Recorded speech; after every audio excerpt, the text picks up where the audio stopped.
जहाँ तक national Herald का सवाल है, उसमें पार्टी का पक्ष आ चुका है और भारतीय जनता पार्टी ने अपने समय में जिस तरह से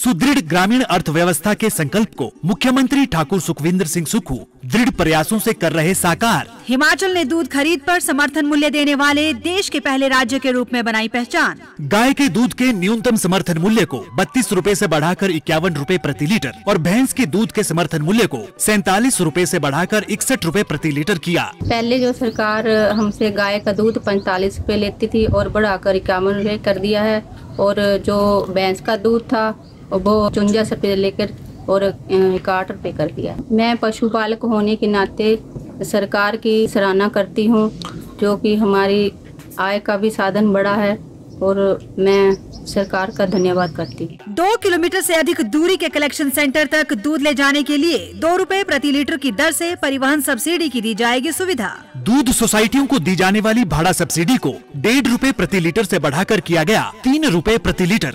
10,73,27,000 रुपए से कांगड़ा, मंडी, शिमला, सिरमौर और सोलन जिले में डेयरी क्षेत्र का किया जाएगा विकास। नाहन, नालागढ़, मौल और रोहड़ू में 20,000 लीटर प्रतिदिन क्षमता के नए 4 संयंत्र और 2 मिल्क चिलिंग सेंटर ऊना और हमीरपुर में किए जाएंगे स्थापित।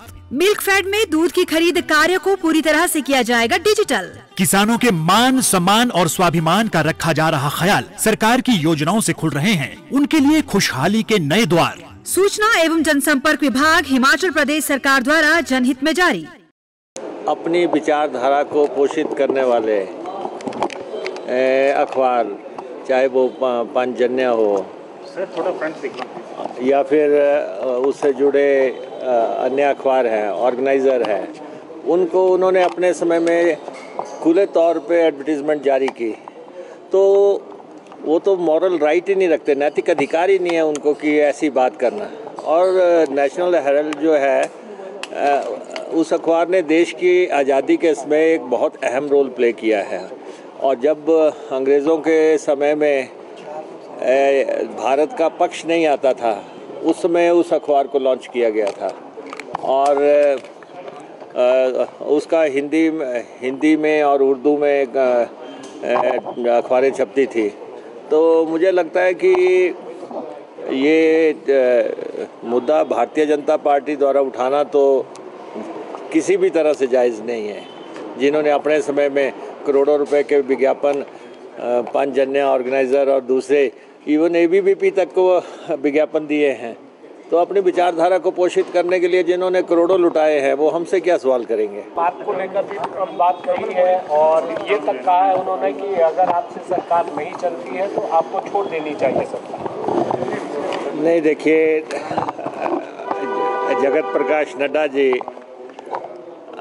हमारे हेल्थ और फर्टिलाइज़र मिनिस्टर हैं, और जहाँ तक बल्क ड्रग पार्क की उन्होंने बात की है, BDP की, तो ये BDP मेरी कॉन्स्टिट्यूंसी हरोली में लगने जा रहा है और इसके लिए भाजपा के समय में तो कोई फंडिंग आई नहीं।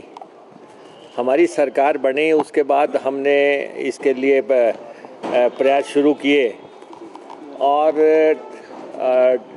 मैं नड्डा जी के ध्यान में ये बात लाना चाहता हूँ कि हिमाचल प्रदेश सरकार बल्क ड्रग पार्क के लिए पूरी तरह सीरियस है। ठीक है, 200 करोड़ रुपया केंद्र सरकार से आया और कोई 105 करोड़ रुपए के आसपास सेंटर का पैसा भी आया। ये लगभग 2000 करोड़ से ऊपर का प्रोजेक्ट है, जिसमें कि पहले ये था कि इस प्रोजेक्ट को पूंजीपति बनाएंगे, जिससे कि हमारी प्रेजेंट गवर्नमेंट सहमत नहीं थी और ये फैसला हुआ कि ये जो है केंद्र और राज्य सरकार जो है मिलके बनाएगी। तो लगभग केंद्र को भी 1000 करोड़ रुपया लगाना है और राज्य को भी 1000 करोड़ रुपए लगाना है।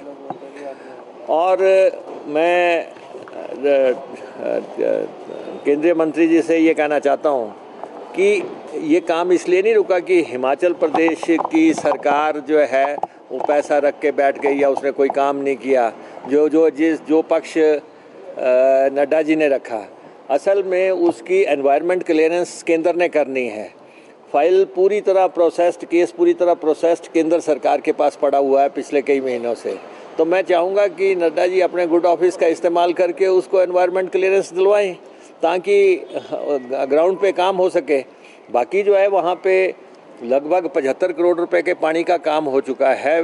पूरा जो है टैंक्स बन चुके हैं, पाइपें बिछ चुकी हैं, ट्यूबवेल्स लग चुके हैं और उसके अलावा जो है पंपिंग मशीनरी लग चुकी है। बिजली के लिए बड़े पैमाने पे जो है काम हो चुका है। गोंदपुर का जो प्लांट लगना था वो लग गया है, गुरपला में जो काम होना है वो काम हो रहा है और उसके बाद जो सड़कों के लिए प्रोसेस होना है वो हम कर रहे हैं।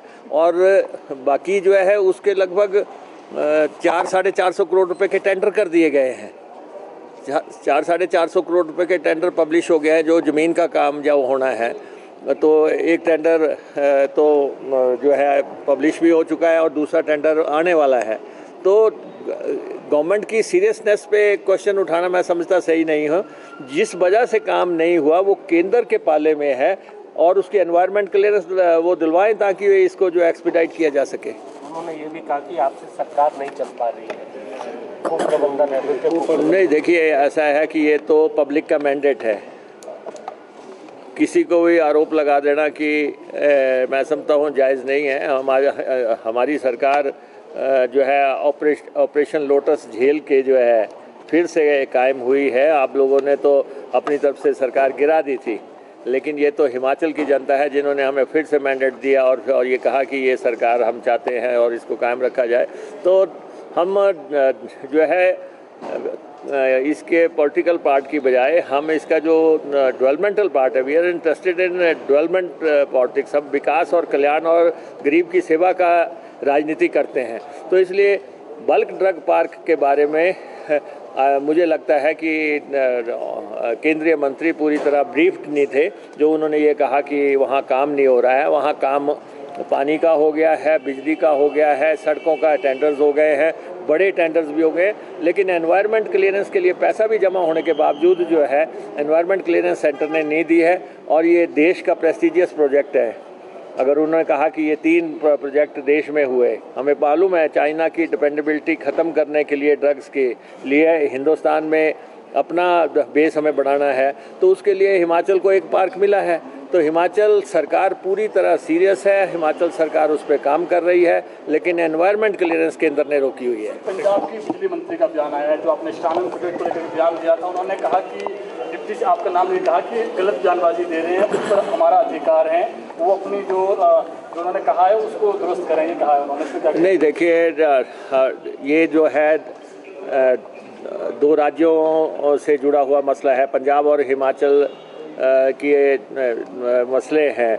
लेकिन जो शानन का प्रोजेक्ट है, मैं फिर ये कहना चाहता हूँ कि शानन का प्रोजेक्ट हमारा है। शानन हिमाचल प्रदेश में बना हुआ है और शानन का जो है पंजाब पुनर्गठन कानून से कोई सरोकार नहीं है। मंडी कभी भी पंजाब का हिस्सा नहीं रहा, मंडी कभी पंजाब का हिस्सा नहीं रहा जहाँ पे ये प्रोजेक्ट है। जो वो संपत्तियों की जिनकी वो बात करते हैं, वो संपत्तियां वो हैं 7.19 वाली, जहां जो पंजाब पुनर्गठन कानून के तहत बटी हैं। यहाँ तो कुछ ऐसा नहीं है। ये प्रोजेक्ट में से जो है मंडी के शासक राजा और अंग्रेज़ों के बीच में जो उस समय करार हुआ था 100 साल का था, 100 साल भी पूरे हो गए, अब तो छोड़ना ही पड़ेगा।